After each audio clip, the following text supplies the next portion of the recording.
welcome to the Brawling Pit. We talk about all things casual and kitchen table magic like Brawl and EDH. You are listening to episode 54. I'm Johnathan, and he is Jacob. Ahoy. How are you doing, man? I'm not bad, man. How are you? I'm pretty good. How's your week been? My week's been great. You know, I get to nerd out with my friend about magic in front of my mic, so nothing's better than that, right? I mean, it's pretty good, but I would wager that there's some better things on this planet. But I mean, that's pretty good. Don't get me wrong. That's a high bar to set. We're supposed to show our brawlers that we are passionate about this project and we need to show enthusiasm. I mean, that's fair, but I like to be correct. And, you know, technically, there are a few things better on this planet, but there's not many. Not many. This is on the top, near the top of the list, that's for sure. Yeah, this is pretty great. So, you know, I think maybe one thing that's better than this would be like, you know, being Bill Gates or like Jeff Bezos. I think that'd be a little better. That. I really don't know about that. I think they literally spend every minute worrying about someone killing them. Like that's right true. Yeah, the that's next second. True. Yeah, that's gotta be rough, man. Yeah, it's gonna be pretty bad. So, what are we talking about today? Well, today is a little special. We had someone write in and ask us to expand on a prior episode. I think that was 50, when we said what to do with your loose packs. Aptly named Lose Your Loose Packs. And just a quick synopsis. That one we went over, you know, fun ideas of what to do with packs that you might have just lying around. You know, you won some at F&M, or maybe you, like, technically you won some at F&M and you really just, like, went 50-50 and you won a pack or whatever. I don't know. So, you know, over the weeks, you maybe have 2 or 3 packs lying around.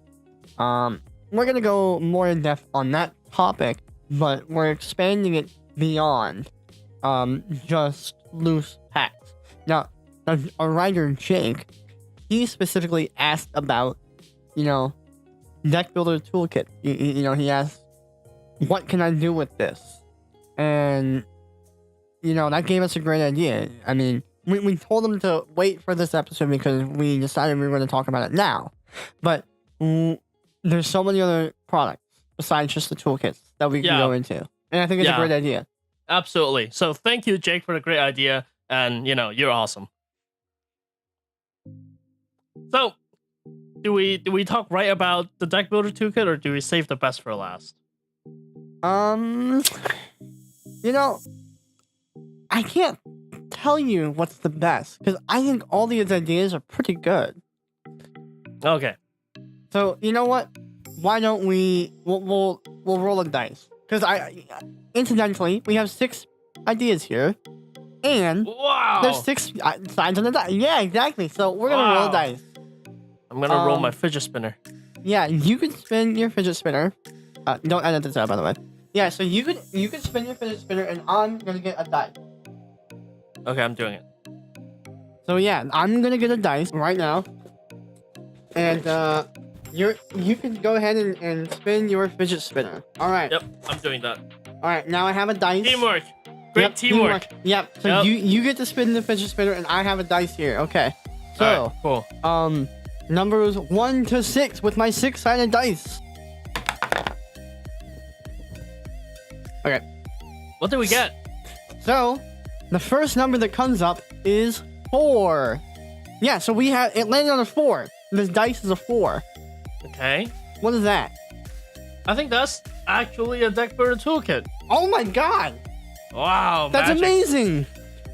Amazing. Okay, so, what is the deck builder's toolkit? Tell us about it, but just for those that might not be aware. Yeah, so the deck builder's toolkit is what I believe they are targeting a newer Magic player or someone who is casual, you know, play on kitchen table.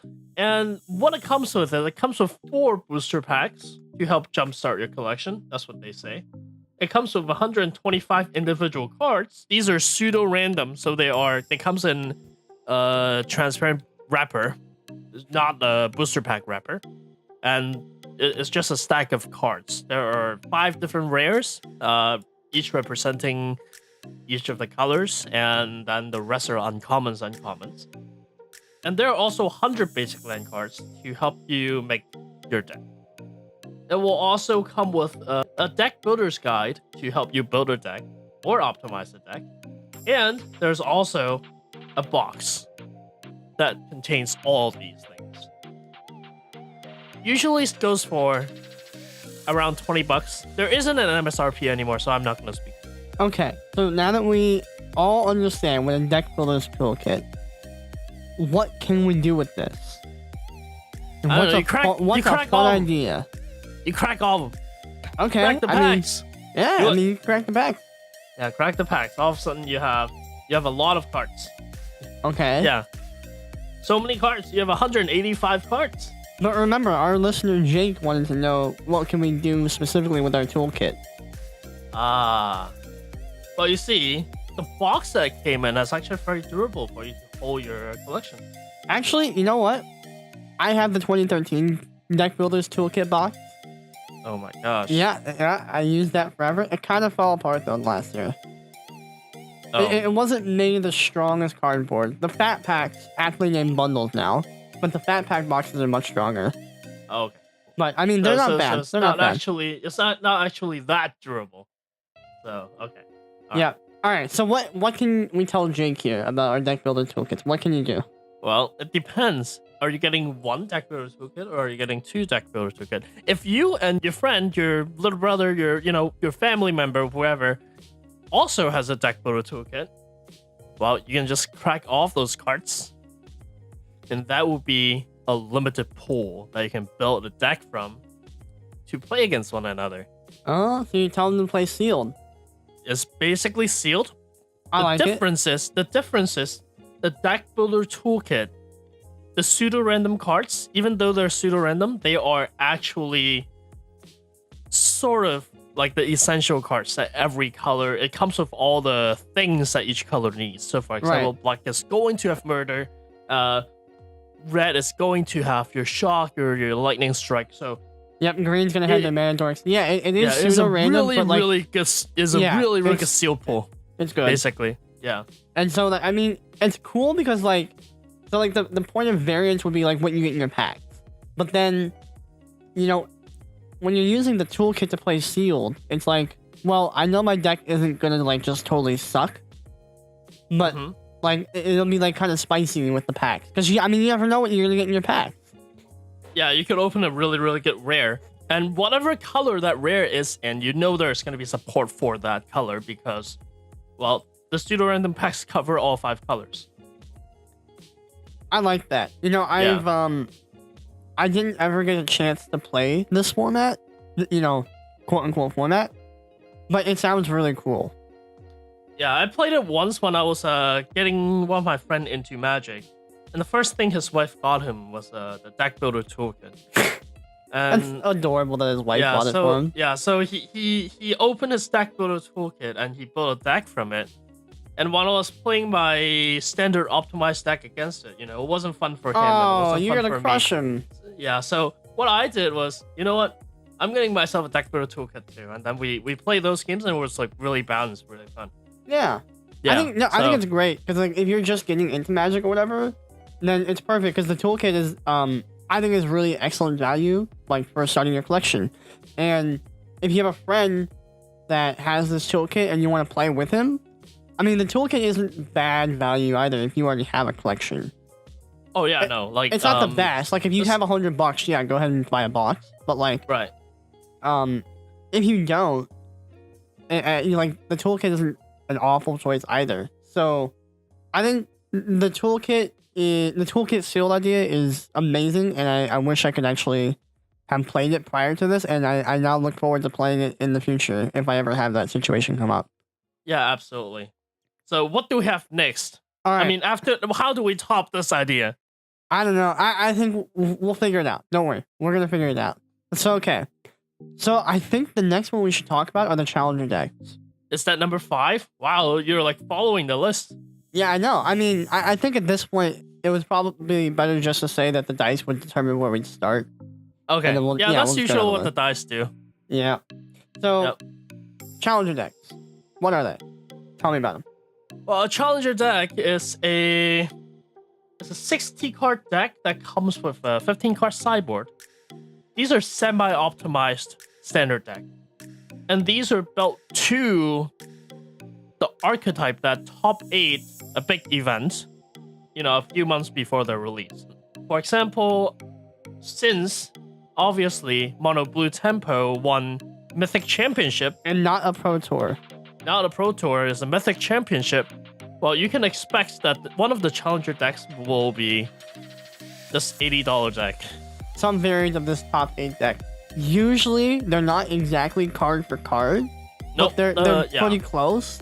And we've touched on this idea before, but challenger decks are a great starting point for like getting your feet wet in more competitive Magic. Because, even though they're not perfect card for card copies, if you have no idea what to do, and like, I want to build like a stronger deck, and you have no idea what to do, but you also don't want to just like drop $1 million on like a tier 1 standard deck, this is a great starting point.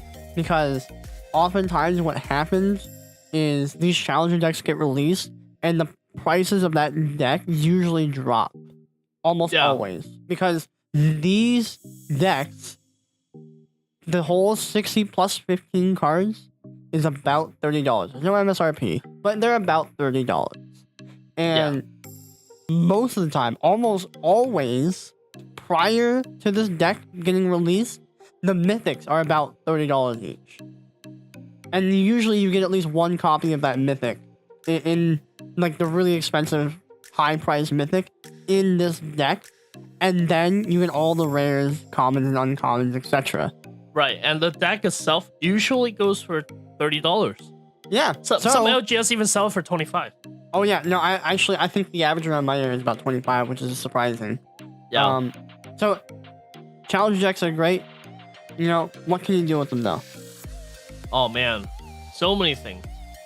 Number one, be the high roller you are, get all of them, and then play gauntlets with your friends. Hey, actually, it sounds dumb, but if you're willing to spend the money, it's actually pretty good value for the reason we just said. It's not bad.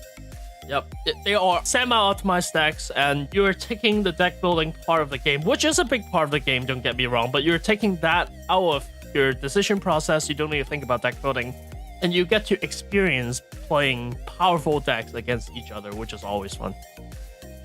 The other thing you can do, and I think this is really underrated, if you're like a newer player or something, or like a newish player to FNM, hand it to a player to FNM, or if you are that newish player, take it to FNM. Oh yeah. Because while these aren't, like I said, not perfect card for card copies of the tier 1 decks, these are more than enough to do well at FNM if you can pilot it correctly. More than enough. These are very, very good decks. And yeah, not just like any random decks. These are good enough to actually win you the FNM. So. And you might have a hard time if you want to take the exact copy of the challenger deck to like a Pro Tour qualifier or something like that. But if you're really actually deciding to go into that realm, you're probably to the point where you're looking to net deck or like spend more money than just $30 on your deck.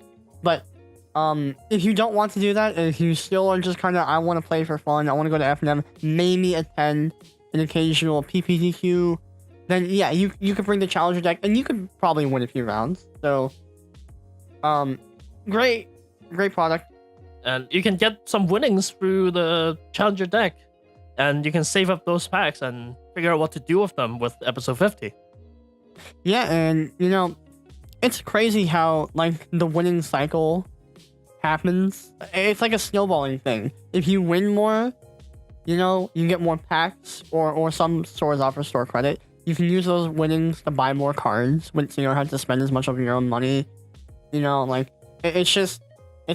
that cycle, the feedback loop, and it's really powerful if you can get going on that. You know what they say, right? The rich always gets richer. Yeah, basically, and that it's really applicable here. I mean, I'm not saying you will not have to ever spend money again if you get on the cycle. I mean, Magic is a hobby. You're gonna spend money. That's just how it goes. Is it a hobby? I thought it was like a job. Okay, so for everybody except for the 20 people on the Pro Tour right now that have contract, Magic is a hobby. Oh, okay, okay. No, I'm exaggerating. Okay, so but basically, unless you're like a pro, Magic is a hobby, and you're gonna spend money. But you can really help yourself by not spending as much money if you are able to do well in tournaments. Is what I'm Yeah, saying. and a challenger deck is a great way to get you there. What's next, though? Now we have guild kits. Oh man, guild kits are such a good new product. What are guild kits? Tell me about them. Guild kits are something that started with Guilds of Ravnica and happened again in Ravnica Allegiance. It comes with a 60 card deck with a legendary creature in the front of the box, and they're great alternate art, great foil, and guess what? The deck is mostly singleton. There are like 1 or 2 cards that is like a 2-off, but never more than a 3-off in these decks for some reason. And these are built with cards that were only on Ravnica. So for example, the Boros one, there was a one of Legion Loyalists in there, which was like funny. Oh, I love Legion Loyalist. Yeah, I love that card. So the reason why these decks are interesting is that you can upgrade them to a brawl-like deck. You can basically take out the 2-ofs and put in some singleton, also with cards from Ravnica, and you basically have like a 60 card commander deck that you can play with each other really easily. Yeah, and all you gotta do if you want to play Brawl is, just throw in a legendary you like. There you go. Yeah, the legendaries it already come with the box, and they're not bad ones too. No. Yeah, the Orzhov one comes with a Teysa Orzhov Scion. That is an amazing card. Yeah. Right? And guild kits, great to play as is, and then when you're done with them and you want to transition them, you can make them into Brawl. Yeah. They won't be actually Brawl legal, but within your own playgroup, I'm pretty sure everyone will be okay with it, And you can make a few adjustments to make them Brawl legal if you want to as well. Yeah, so, yeah. Now, here's something interesting. What's so interesting about it? Bundles, aka Fat Pack, if you're an older person like I am. Why are they fat? Why are you fat? Their source material for when they were naming this, they looked at a picture of Johnathan 10, and it's like, we're calling it a Fat Pack. What does that have to do with me? Why are there ad homs here? I'm not even debating you.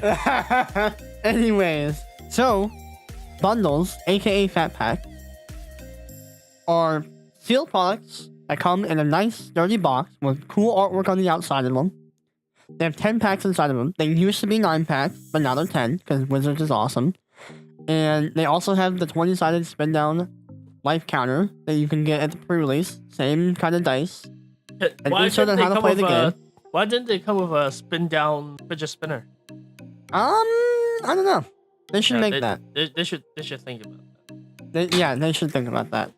And they also have an insert on how to play in 20 of each basic land.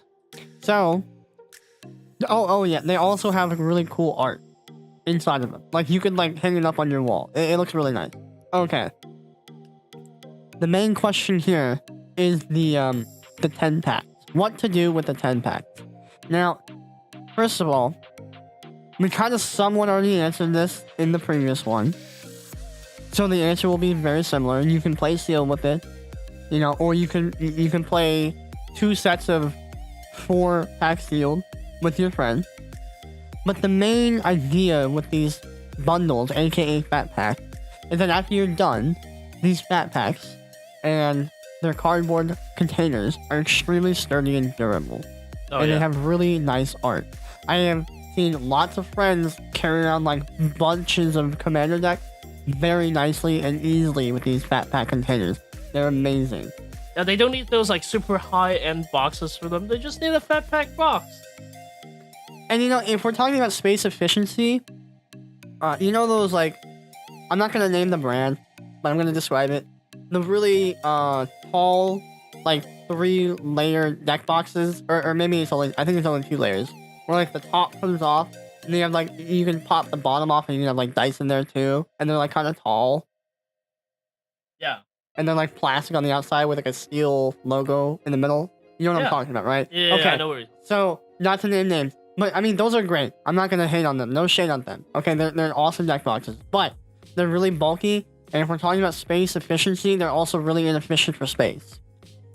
So if you've got multiple commander decks and you're like, crap, how do I bring all these around? You may want to, think about maybe pick up a fat pack, because not only can you play some sealed with it or like add the packs, you also get that sweet art and you also get that box to carry on your decks in. So instead of a 4-pack sealed, instead of 2 4-pack seals, why don't you just do 2 5-pack sealed? You can do that. You can definitely do that. You can do whatever you... No, I'm not going to say that song. The choice is yours. It's your bundle. You pay your money for it. You can do whatever you want with it.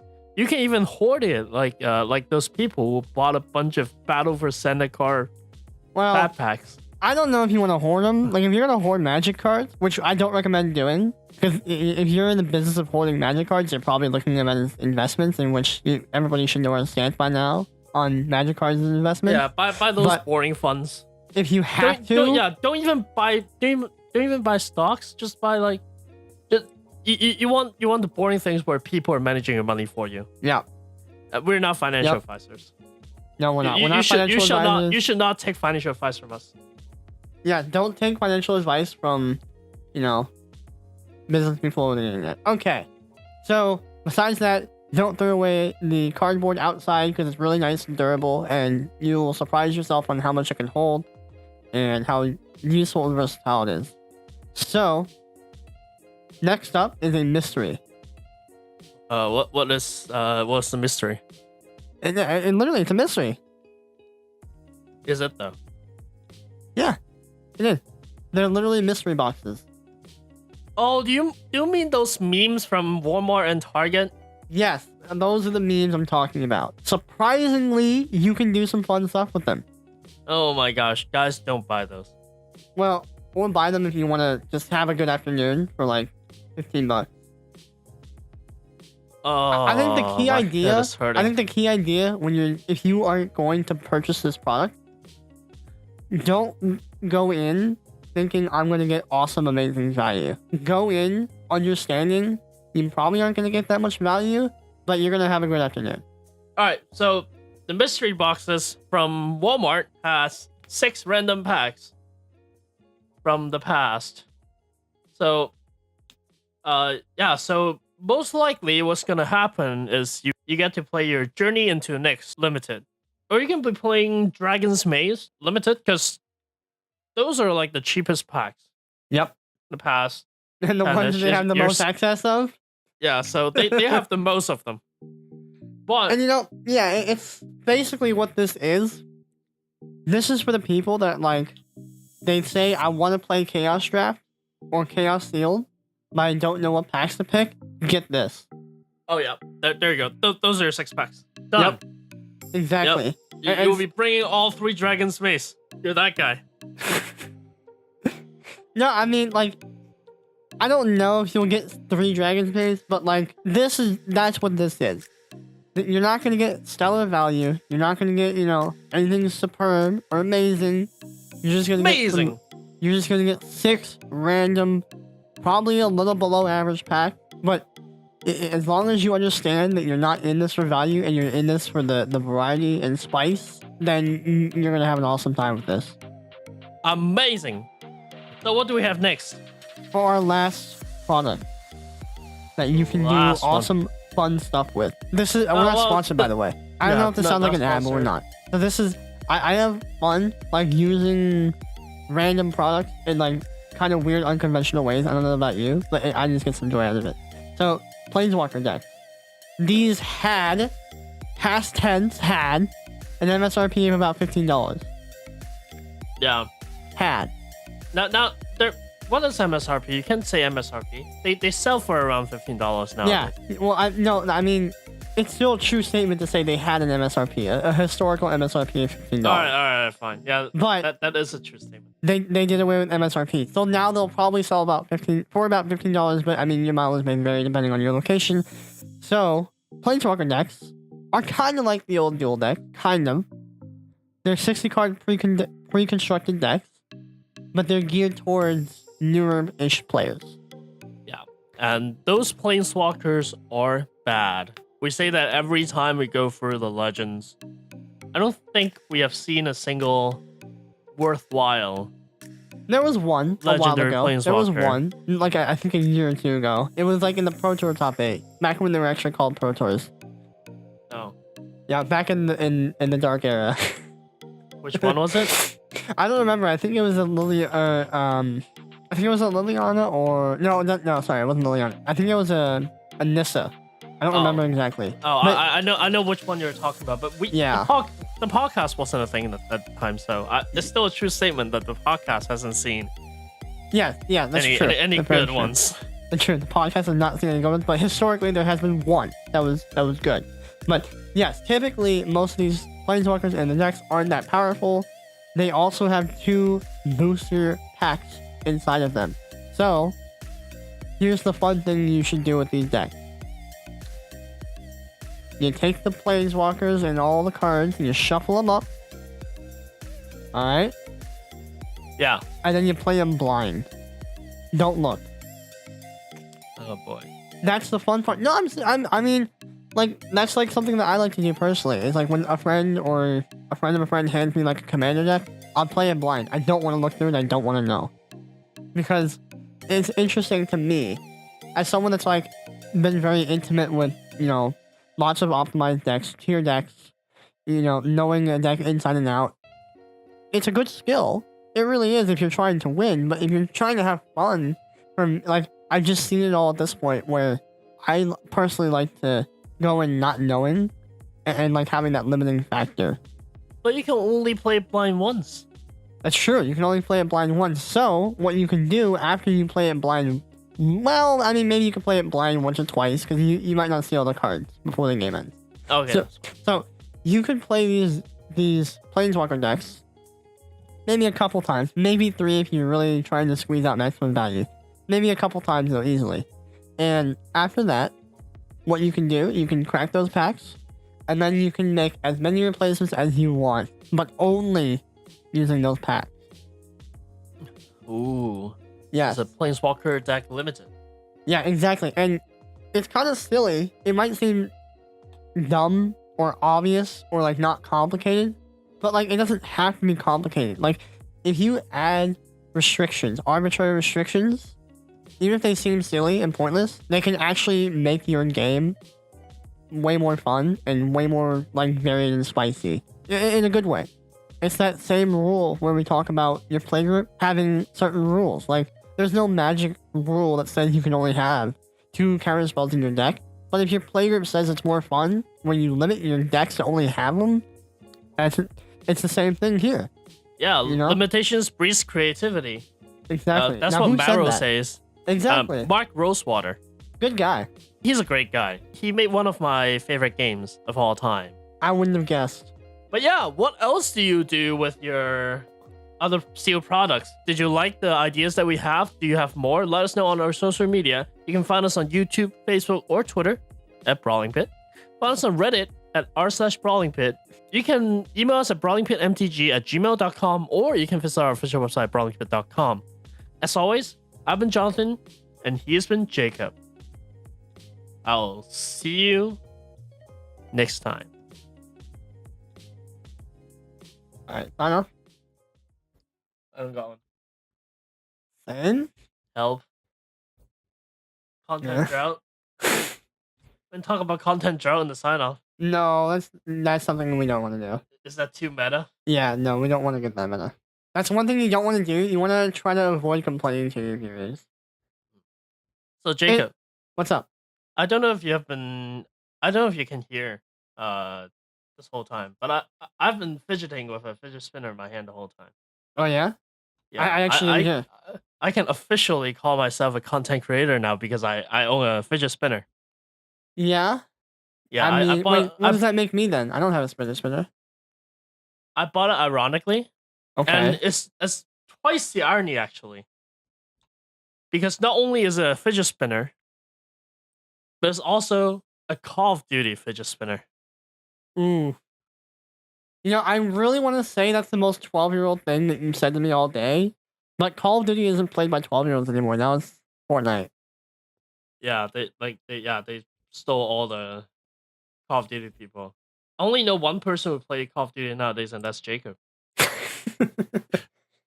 I mean, it's kind of true though. So like, I mean, it's not that Call of Duty isn't like popular anymore. It is, but it's like they lost a lot of market share to Fortnite. That's for sure. Yep. Yep, definitely. Poor Activision. Poor Activision laying off 800 employees despite record sales. Yep. Good memes. Good man. Most of their money came from Kings, by the way, I think. I think, yeah, Kings that's make them a true. lot of money. That's true. And then they had a lot of other franchises. I think like even Call of Duty was one of them that they mentioned. They did way better than expected. Yeah. But I don't know. I think Kings definitely were successful because this is an anecdote, but even my mom plays Candy Crush. So that's do it something. again. Yeah. When they can reach non-gamers, damn. I think that's kind of like the future though. Is reaching Yeah. non-gamers. That's like really important. You mean that I think that's the present. I mean it is a present, but like I say that from like kind of like a hindsight perspective almost because like there are a lot of a lot of people still think, well, if you want to succeed in the gaming world, you have to target gamers. But I think if you really want to make the big bucks, you target the non-gamers and get them to start playing. Yeah, I think so. Like And you're tapping into an untapped audience, and that's great. Because usually the untapped lands gives you mana. oh, good analogy.